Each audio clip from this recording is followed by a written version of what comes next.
Hello നമസ്കാരം friends. നമ്മൾ ഇന്ന് നിൽക്കുന്നത് ത്രിവിക്രമംഗലം മഹാവിഷ്ണു ക്ഷേത്രത്തിലാണ്.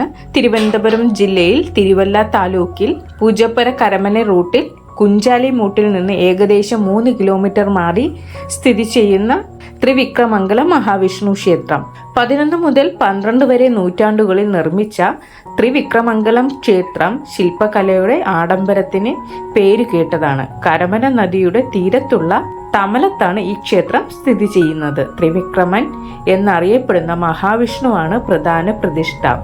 വടക്ക് വശത്ത് ശ്രീകോവിലിന് ചേർന്ന് സ്ഥാപിച്ചിരിക്കുന്ന ഗണപതി, ശാസ്താവ്, മഹാദേവൻ എന്നിവരാണ് മറ്റ് ദേവതകൾ. വിഷ്ണുവിന്റെ വിഗ്രഹത്തിന് ഏകദേശം 6 അടി ഉയരമുണ്ട്. ശ്രീകോവിലിന് 3 നിലകളുള്ളതും ടൈലുകൾ കൊണ്ട് പൊതിഞ്ഞതുമാണ്. ഗ്രാനൈറ്റ് അധിഷ്ഠാനത്തിന് മുകളിൽ അപൂർവമായ ലാറ്ററൈറ്റ് ബ്ലോക്കുകൾ കൊണ്ട് നിർമ്മിച്ച അപൂർവമായ ഒരു കൂട്ടം അതിമനോഹരമായ ഘടനകളുണ്ട്. നൃത്തം ചെയ്യുന്ന രൂപങ്ങളെയും ദ്വാരപാലക രൂപങ്ങളെയും ചിത്രീകരിക്കുന്ന പാനലുകളും ശ്രദ്ധേയമാണ്. ഗ്രാനൈറ്റിൽ കൊത്തിയെടുത്ത പാമ്പിന്റെ ചുരുളുകളിൽ നിൽക്കുന്ന ദ്വാരപാലകർ പ്രധാന കവാടത്തിന്റെ ഇരുവശത്തും സ്ഥിതി ചെയ്യുന്നു. അവ താരതമ്യേന ഉയരമുള്ളവയാണ്. അവയുടെ ഒരു കാൽ സർപ്പത്തിന്റെ കവചത്തിൽ അമർന്നിരിക്കുന്നു.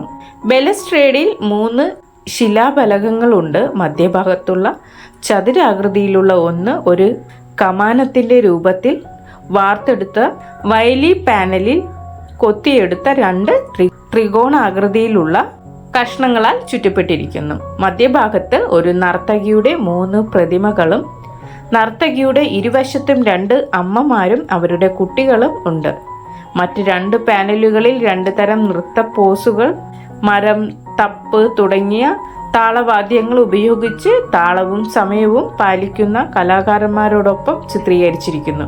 ഭരതമഹർഷിയുടെ നാട്യശാസ്ത്രത്തിൽ വിവരിച്ചിരിക്കുന്നത് പോലെ അർത്ഥമതിലി എന്ന ആസനത്തെ നൃത്തരൂപങ്ങളിലൊന്ന് ചിത്രീകരിക്കുന്നു. നർത്തകിയുടെ ശരീരത്തിന്റെ ഭംഗിയുള്ള വളവ് അതിമനോഹരമായ കലാസൃഷ്ടിയോടെ ചിത്രീകരിച്ചിരിക്കുന്നു. നർത്തകിയുടെ വശീകരണ പുഞ്ചിരിയും കോക്കൈറ്റിഷ് ആകർഷണീയതയും അതുപോലെ താളവാദ്യക്കാരുടെ മുഖത്തെ അഭിനന്ദന തീക്ഷ്ണതയും മനോഹരമായ ലിത്തിക് വിവർത്തനം നടത്തിയതിന്റെ അത്ഭുതകരമായ സൗന്ദര്യാത്മക വിശദാംശങ്ങളും കലാബോധവും വെളിപ്പെടുത്തുന്നു. ക്ഷേത്രം ആദ്യം കുപ്പക്കര മഠത്തിന്റെ ഉടമസ്ഥതയിലായിരുന്നു. ഇപ്പോൾ ഇത് തിരുവിതാംകൂർ ദേവസ്വം ബോർഡിന് കീഴിലാണ് പ്രവർത്തിക്കുന്നത്. ശ്രീകോവിലിന്റെ ചുവരുകൾ ഉണ്ടായിരുന്നു. അവ ഏതാണ്ട് കേടുപാടുകൾ സംഭവിച്ചിരുന്നു. 2005 പുരാവസ്തു വകുപ്പ് വടക്കൻ ഭിത്തിയിലെ ചില രൂപങ്ങൾ ശാസ്ത്രീയമായി സംരക്ഷിച്ചിട്ടുണ്ട്. ഈ ക്ഷേത്രത്തിന്റെ സമയം രാവിലെ 5:15 മുതൽ 10 മണി വരെയും വൈകുന്നേരം 5 മണി മുതൽ 8 മണി വരെയുമാണ്. Thank you.